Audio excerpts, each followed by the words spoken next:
नमस्कार मंडळी. आजच्या व्हिडिओमध्ये आपण 100 वर्ष कसं जगायचं, हेल्दी कसं राहायचं आणि काही टिप्स आपण या व्हिडिओमध्ये पाहणार आहोत. व्हिडिओ शेवटपर्यंत नक्की पहा.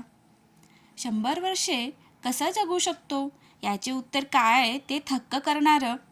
ब्लू झोन्स जिथे लोक जास्त जगतात च्या अभ्यासातून हे समोर आले की दीर्घायुष्यासाठी आहार मुख्य नाही, व्यायाम पण मुख्य नाही, अनुवांशिकता म्हणजे जेनेटिक्स सुद्धा मुख्य नाही. सर्वात महत्त्वाचं काय ते म्हणजे कमी ताण, लेस क्रॉनिक स्ट्रेस. बाकी सगळ्या गोष्टी दुय्यम आहेत. तुम्ही कितीही चांगलं खाल्लं किंवा व्यायाम केला, पण जर तुम्ही सतत तणावात असाल तर आयुष्य कमी होणारच. हा तणाव फक्त कामाचा नसून तुम्ही आतून कोण आहात आणि जगाला काय दाखवता याचाही संघर्षाचा असतो. दीर्घायुष्याचे 6 नियम. स्वतःच्या मनाशी खोटं वागू नका.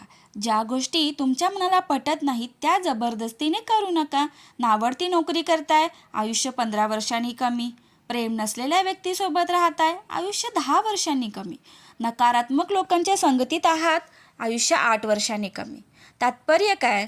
मनाविरुद्ध जगणं म्हणजे शरीराला रोज थोडं थोडं मारण्यासारखं आहे. आयुष्य नंतरवर ढकलू नका.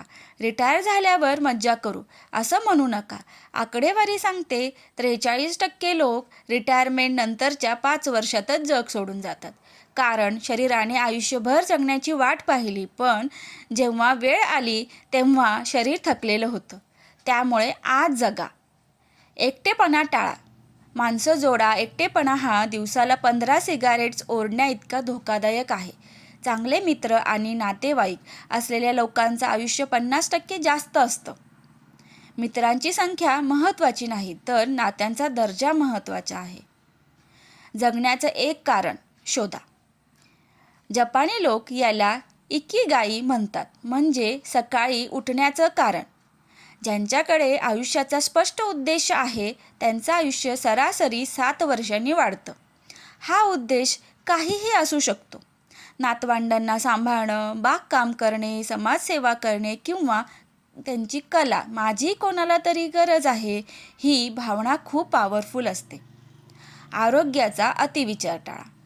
ओव्हर ऑप्टिमायझेशन, सतत कॅलरीज मोजणे, डाएटचं टेन्शन घेणे आणि फिटनेसबद्दल अतिविचार करणे हे आयुष्य नाही, ती एक शिक्षा आहे. अतिनियंत्रण ठेवल्याने ताण वाढतो आणि कॉर्टिसॉल लेवल वाढते. त्यापेक्षा अन्नाचा आनंद घ्या. जिमला पर्याय. नैसर्गिक हालचाल. 100 वर्ष जगणारे लोक जिममध्ये जाऊन वजन उचलत नाहीत. ते नैसर्गिकरित्या ॲक्टिव्ह राहतात. चालणे, बागकाम करणे, पायऱ्या चढणे, घरातील कामे करणे, हालचाल हा त्यांच्या जगण्याचा भाग आहे. तो वेगळा व्यायाम नाही. निष्कर्ष काय? जास्त जगण्याचं रहस्य सोपं आहे. ताणमुक्त राहा, नैसर्गिक जीवन जगा आणि सर्वात महत्त्वाचं स्वतःशी प्रामाणिक राहा. प्रामाणिकपणा आणि सातत्य खूप महत्त्वाचं आहे. आरोग्य हीच यशाची गुरुकिल्ली आहे, हे लक्षात ठेवा. व्हिडिओ कसा वाटला? व्हिडिओ आवडला असेल तर व्हिडिओला लाईक, शेअर आणि सबस्क्राईब करायला विसरू नका. धन्यवाद.